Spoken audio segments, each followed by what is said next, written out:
好香啊！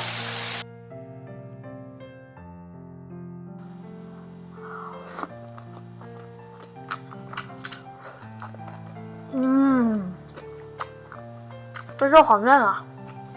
咱把牛肉切成片儿。这牛肉多少钱？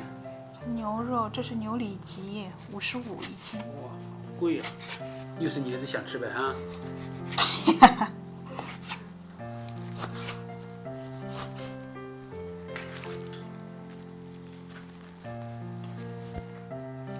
来点盐，再来点胡椒粉，少来点料酒，来点姜泥，再来点酱油，再来点蚝油，再来一个蛋清，再来勺淀粉，然后给它抓拌一下，把肉抓上浆。你看，抓成这样就可以了。然后封点香油，让它腌制10分钟。接下来咱们把香芹切成段儿，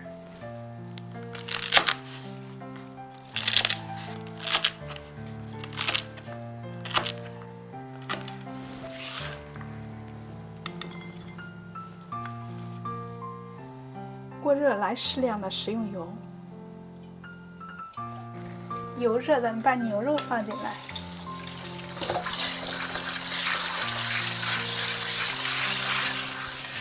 大火给它炒至断生，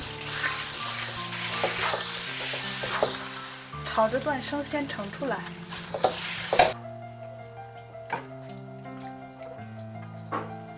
然后另起锅烧油。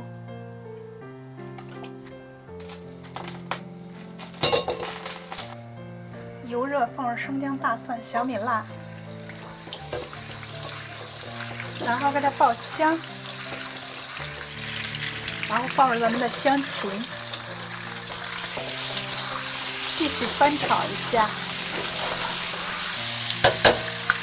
放入盐、鸡精和胡椒粉，再来点白糖提个鲜，来点酱油，再来点锅边醋，然后放入咱们炒好的牛肉。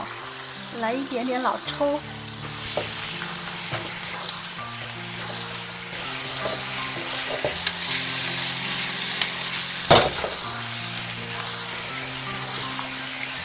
哇，好香啊！